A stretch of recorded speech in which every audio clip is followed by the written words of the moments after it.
Hi everyone, this is my first video in a while. Definitely first video since I've been back from the latest Transformations of Natural Foresight retreat, which took place a couple of weeks ago in the beautiful city of Waldoboro, Maine at Topsail Farms.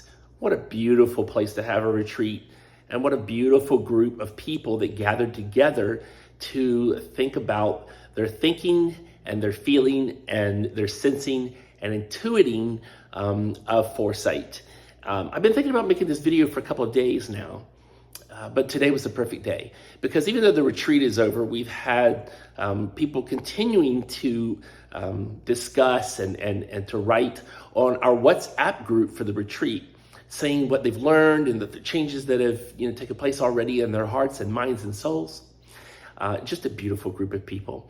And in particular, one said today, and I was like, oh, that's it. I've got to make the video after this. Somebody wrote today and said, since the retreat and during the retreat, because of the retreat, I've been assessing and reassessing my relationship with complexity as a creative force. And I've been thinking about creativity a lot. If you followed our work for any period of time, short or long, you know that we talk a lot about the critical and intimate relationship between complexity and creativity. One does not really exist without the other, not true creativity. Sometimes I think we try to make incremental innovation creativity, but is that really creativity? That's a different video. We've talked about this before. But what I really wanted to talk about today is exactly that idea, except really from the perspective of Holoptic Foresight Dynamics. Now, if this is the first time you've ever heard of HFD, Holoptic Foresight Dynamics, then you're probably thinking, well, that's a mouthful. And it is, but there's an easier way to remember this important philosophy of thinking, feeling, sensing, and intuiting that helps us to really see foresight in all of its true power and nature of what it really is, a biological, psychological, and sacred dynamic of consciousness in all living things. That might sound like a lot, but if you've been reading and following for a while, you've caught on at this point. You either buy into it or you don't. But I hope that you do, because one of the things I want to point out before I go forward with this video is, and I love that somebody said this, so I'm not putting it down. I totally understand. As a matter of fact, it just gives us a chance to say, I appreciate you saying this particular thing I'm about to share with you, but here's the reality. So somebody said when they came back from the retreat, wow, I really got a lot out of the methodology of Holoptic Foresight Dynamics that you presented. And I totally understand why they said that.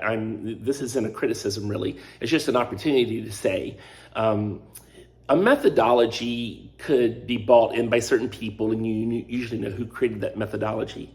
And even though we've been working with, I would really say not on as much as with, the idea of Holoptic Foresight Dynamics for 15 years now, it's a philosophy, not a methodology. And the big reason that I get, it sounds like I'm splitting hairs, but it's not splitting hairs, because a philosophy doesn't belong to any one particular person, and it's something that has to be built on by those who see into it and build upon the foundation of it, et cetera, et cetera.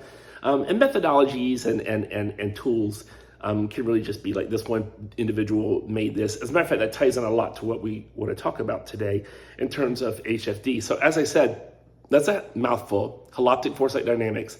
But there's an easier way to remember this, and that's really what we call the Dragonfly's Journey, or the Dragonfly Journey. And the dragonfly stands as a beautiful metaphor of this philosophy of foresight that is really about the biological, psychological, and sacred dynamics of thinking, sensing, feeling, and intuiting our way through futures consciousness to really display foresight and futures thinking, or whatever you want to call it, as a natural element of all living things, of futures consciousness, so to speak. As a matter of fact, more specifically, the definition of Holoptic Foresight Dynamics is the cooperative evolutionary perception of emerging novelty. In other words, to really understand what wants to emerge and not to see points in times or just trends, insights, it can't be done individually. And this is where I want to go with this in just a moment. And I won't make this too much longer, I promise. But it can only be done cooperatively. So the cooperative evolutionary trait is actually a trait, and it's only a cooperative trait. It's not an individual trait. Because in our world today, especially in our Western way of thinking, we're just fascinated with the individual, and it becomes very toxic. And we do not understand that healthy individuation actually leads to cooperation, connection, a collectivism, and not in the sense that we're cookie cutters. We're going to talk about that in just a moment. As a matter of fact, the opposite of that, and collaboration and co-creativity. But it does require healthy individuation, not healthy individualism. There's a difference between those two things. And so, having said that, the Dragonfly's Journey is a beautiful metaphor, and this is what I want to get at on this video, that was really prompted by the person on the WhatsApp saying, I've been assessing my relationship with complexity. See, the dragonfly's eye is this holoptic eye. It covers the entire head. And the dragonfly, literally a real dragonfly in real life, can see forwards and backwards and up and down and side to side and at 45-degree angles and 60-degree angles. And here's the really cool part, not individually or not, I have to choose which one of those I want to see at separate times. They see all of that at the same time. Could you imagine if we, our vision as humans, our physical vision was forwards, backwards, side to side, up, down, and all around at the same time? It's crazy. It's like one of those, 360 cameras, except this is, what would you call that? 360 up, side to side, and 360 around all at the same time. And so it really has the effect in real life on a dragonfly of slowing down time so that they see what's trying to emerge. It's imaginal anticipation. But there's something even cooler about this. And so the reason this is such a great metaphor for this big hairy phrase, Holoptic Foresight Dynamics, which is a philosophy of foresight, very important because the way that we see foresight determines the way we'll practice it. And if we're practicing it from points in time and trends and individuals as futurists, and I see these things and I see steep and I'm going to tell you what the future is, then it comes from a very hegemonic, extractive, exploitative, even if you don't buy any of that because that sounds, sort of scary. I believe it's absolutely true, but it's not a pretty picture. Then at least we can say that it comes from a very exponential and extrapolative way of seeing the world. It's data-driven, it's linear, it's mechanistic. And so it's very easy for anything, including foresight, to fall into that rut. However, you don't spend long with futures thinking and foresight before it becomes apparent that you can't think about the future without thinking about transnormal ways of seeing the future, trans-rational ways of seeing the future, multiple ways of seeing the future, participatory foresight, and some of those other things we think about. But it goes even beyond that. Because what I'm going to say to you right now is going to be one of the most controversial things about Holoptic Foresight Dynamics, but I believe after 20 years of working in the field, 20 plus years of working in the field, and 15 years specifically honing Holoptic Foresight Dynamics, not by myself, but with many other people, because as you're going to hear in a moment, you can't do HFD by yourself. It can't grow by itself. It can't be known by itself. It's the whole essence of what it is, the dragonfly's many-eyed whole. And I haven't even shared that part with you yet if you haven't heard this before. If you have, you know where this is going. But you might not know exactly what I'm going to say yet because I've got a little bit of a tweak here. It's that, it has to be all done cooperatively, collectively. And here comes the kicker. There is no real futures thinking of foresight that's not cooperative, collective, connective, and co-creative. And I know right now that I'm pointing the finger at myself and at anybody who is saying here today, it's like, I'm a futurist or I'm a foresight professional. I'm not taking that away from me or you or anybody else. I don't deny that.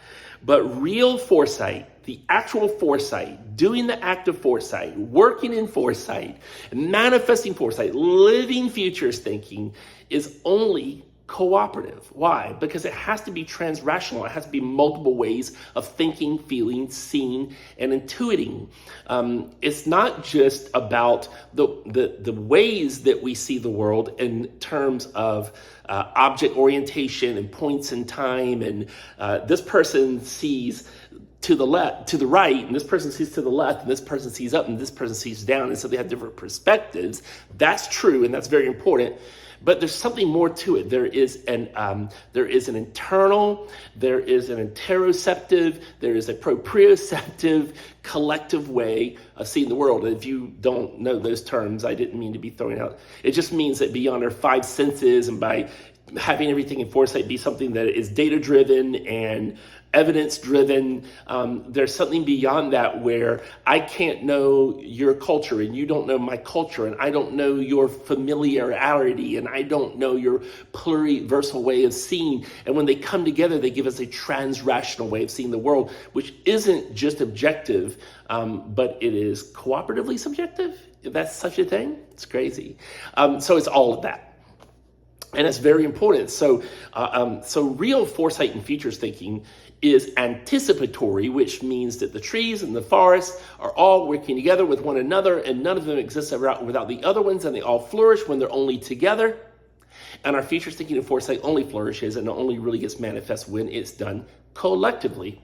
There's a lot of questions there, because obviously we live in a world that's very divided and very chopped up and very separated and very siloed. And this is exactly why HFD and the Dragonfly Journey is so important, because if we start from, oh, well, the world's chopped up, siloed, separated, and segregated, that's just what we have to deal with, onward and upward, then we never really start with a new way of seeing the world that gets us out of crisis thinking only, linear thinking, mechanization, and so on and so on and so on. So I promise this wouldn't be too long, so let me get to the point that I wanted to make. How do you reassess and assess your relationship with complexity in terms of creativity? It's only collective, it's only cooperative, it's a cooperative revolutionary trait. And the dragonfly has this big I, this cooperative, collective, connective, and co-creative. Why? Because on the I, it's not just one flat surface, it's actually made up of thousands, maybe millions of these tiny nodes called ommatidia. And they're just like little hexagonal shapes, hexagonal shapes that are all put together that make up the whole I. It would be really weird, but if you see through a dragonfly's eye, you're seeing like all of these millions of little parts, but you put them all together to make a whole. And so I like to sometimes say, and somebody said to me the other day, oh, that's a really cool new piece of the metaphor that you never said before. It's almost like if you're looking at a billboard in a city, and it's made up of, maybe picture a billboard from the 1950s or 60s or 40s, and they were usually made of all these little tiny bulbs that were screwed in. Now we can have like these big screens, but if you had all these little tiny bulbs, and you still see it in Times Square, if one little node is out and another little node is out and the bulbs aren't working. I've even seen it when they dropped the ball on Times Square on New Year's Eve. I can see there's a little light bulb out. The picture is not whole. The picture is not clear. And so it really requires that all these individual or healthy individuated parts, nodes, the ommatidia in the dragonfly's eye, are all there to be able to create the many-eyed whole. So this is why it's such a beautiful metaphor for foresight and futures thinking, because when we approach foresight and futures thinking first from the philosophy of HFD, then our practice and our work in foresight is very different. Very different from the starting place of, I'm already starting with a mindset of siloed, segregated, chopped up, mechanized, linearized, exponential, extractive, exploitative, extrapolative, siloed, cleared, as Aaron Manning would say. But instead that we understand that our foresight efforts are only whole when all the healthy individuated pieces then come together, retaining their individuality, that understand that individuality is made to be drawn into the emerging entity known as the whole, the many-eyed whole of the dragonfly's eye, that then and only then can see up, down, side to side, backwards and forwards, all at the same time, slowing down time and space and escaping the barrier in time and space through experience. As the poet Rilke said, the future enters into us in order to transform itself in us as an experience before it manifests itself in us or manifest itself into the world far into the future, or maybe, short, medium, far, however long before it manifests itself. So that means that foresight no longer becomes time or space, but it's about experience, and it's about a cooperative evolutionary experience that perceives emerging novelty, that then fosters the co-creation of transformational realities. Why can't we get to transformational realities in the world? Because it can only be done through the cooperative evolutionary trait of perceiving emerging novelty. That's how imaginal anticipation works. And so, go back and listen to this video a couple of times. It's only 15 minutes long. I'm going to stop right now, but I want you to understand this philosophy that is a healthy, individuated place for us to start from, that drives us to see that our foresight efforts are only complete when we become part of the many-eyed whole, retain our diversity, because if we all had the same light bulbs in the giant eye, the same ommatidia in the eye, we wouldn't be able to see in different directions. It's very important. But it's not about, only seeing left or right, or only seeing up and down. It's about seeing all of the different ways at the same time. And if their individuation isn't there, then we'll never get the 360 view, all the parts understanding their place in the many-eyed whole, and then the many-eyed whole coming back and speaking to the parts again as we continue to grow in our healthy individuation. This is what the many-eyed whole needs from you. This is what it needs from you. And there's different ways to put this. Although I think this metaphor brings a lot of those ways that are talked about together in a unison that's just so beautiful. Holoptic Foresight Dynamics. We can look at pluriversality, and we can look at the metaverse, and there's many other, great philosophical ideas that are happening right now that are saying, look, we've got to get rid of toxic individualism. We've got to get rid of the hegemony. We've got to get rid of this colonial way of thinking. But again, I think the 2 points I wanted to make in this video that it really struck me and I saw come out of our latest transformations of Natural Foresight Retreat, where we set the foundation of HFD, and then everybody there continues to build the dragonfly's eye. I can't be a dragonfly's eye by myself. Neither can you. We have to have the many-eyed whole, the emerging entity called the many-eyed whole, as a unique entity emerging that then speaks back to the parts. This is what I need from you. This is what I need from you. And then the parts say to the whole, this is how you become whole. This is how you become whole. And again, when that happens, we develop a cooperative evolutionary trait, not an individual trait, not just a biological trait, but a cooperative biological, psychological, and sacred trait that is how we perceive emerging novelty. Otherwise, our foresight efforts are going to only be about looking for trends, individuation. All of that comes from largely a mechanical Western way of seeing the world. The reason we even do foresight that way is because it's Westernized. It's because it's mechanical, it's linear. Our very definition of foresight in many ways is linear, mechanical, Westernized.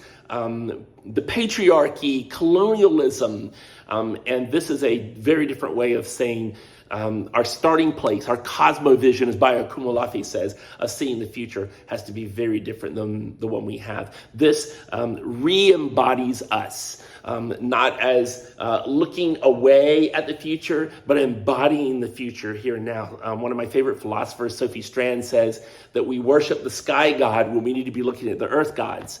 And because our home is the earth and the embodiment, right? And so unless we have a foresight that embodies the whole I, instead of looking away, then we're practicing foresight from the very perspective and foundation of a westernized, siloed, segregated, linearized, mechanized, et cetera, and it throws off our foresight efforts to begin with altogether. And then we start saying it's okay that foresight is this, that, and the other, and all we're really looking to do is be relevant or increase the amount of money or whatever the case might be.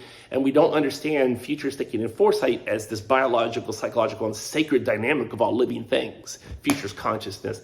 Hope you got a lot out of that. And by the way, December 10th, but we'll be releasing an official announcement about this. We're going to have our first in a series of ongoing sort of a course but more of just the community of practice of the Dragonfly's Eye called the Dragonfly Journey. December 10th will be our first one online, and it's a continuation from the past retreats and right on through. It's just the first time that we've ever said, look, we're not going to wait from one retreat to another to talk about this and see a few articles from us here or from other people talking about it. We're going to build the community of practice and start spreading that because that's the only way the Dragonfly's Eye is built. I don't own it, you don't own it, we all have to do it together. So on December 10th, stay tuned. You're going to see an announcement about this, so that we have a 90-minute kickoff meeting for the Dragonfly Eye. And then throughout 2025, every other month, we'll be gathering together, having watched videos and read articles that pertain to building HFD and the Dragonfly Journey. And we'll all gather together and we'll keep having a discussion about that and grow our community of practice. It's going to be amazing. We're going to house it at my.tfs.com. All kinds of cool stuff. There's going to be a book club around it, and there's going to be a Spotify playlist around it that we're going to build on, but it's not just to put songs in there. It's more to it than that. You're going to see why those things even exist. They're not going to just exist because there'll be a good reading list or a playlist. There's more to it than that. There's a reason for those things to exist, because the art and music and all this plays a critical role in the ommatidia of the Dragonfly's Eye, and there's purpose to it, and it's going to be beautiful. All right, too long already. I'll see you very soon. Take care, my lovelies. Bye-bye.